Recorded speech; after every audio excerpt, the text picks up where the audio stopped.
Hi all. ఇప్పుడే నెట్‌ఫ్లిక్స్‌లో రీసెంట్‌గా స్ట్రీమింగ్‌కి వచ్చిన 'మర్డర్ ఇన్ మొనాకో' అనే ఒక real life crime documentary movie చూసామాట.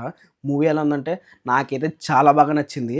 ఒక రియల్ లైఫ్ ఇన్సిడెంట్‌లో కూడా ఇన్ని ట్విస్ట్‌లు ఉంటాయని నేనైతే ఎక్స్‌పెక్ట్ చేయలే. ఏదో ఒక మంచి క్రైమ్ ఇన్వెస్టిగేటివ్ మూవీ చూసినంత ఫీలింగ్ వచ్చింది. చాలా బాగుంది మాట.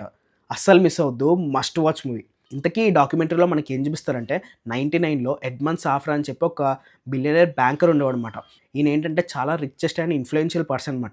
ఈయన వరల్డ్‌లోనే పెద్ద పెద్ద సెలబ్రిటీస్ అండ్ బిజినెస్ మ్యాగ్నెట్స్ యొక్క అకౌంట్స్‌ని ఈయన మెయింటైన్ చేసేవాడనమాట.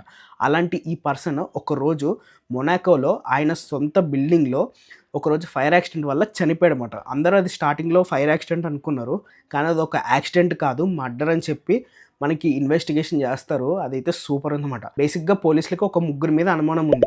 ఫస్ట్ వచ్చేసి రష్యన్ మాఫియా, సెకండ్ వచ్చేసి ఆయన వైఫ్ అండ్ థర్డ్ వచ్చేసి ఆయన పర్సనల్ నర్స్ అన్నమాట. ఈ 3 కోణాల్లో పోలీసులు ఇన్వెస్టిగేషన్ చేసి అసలు ఏం జరిగింది? ఎలా చనిపోయారని చెప్పి దీంట్లో మనకు చూపిస్తారన్నమాట.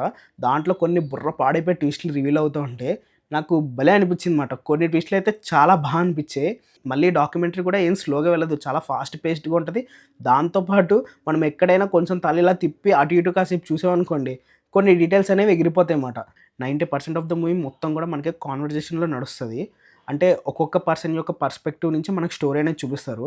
అది అనిపించిందన్నమాట. అండ్ ఇంకొకటి దీంట్లో మనకి ఎక్స్‌ట్రా సోది, అన్‌వాంటెడ్ సొల్లు ఇవేం లేకుండా డైరెక్ట్ ఆన్ పాయింట్‌కెళ్ళిపోయి అక్కడి నుంచి మొత్తం అంతా మనకి చెప్తూనే ఉంటారన్నమాట.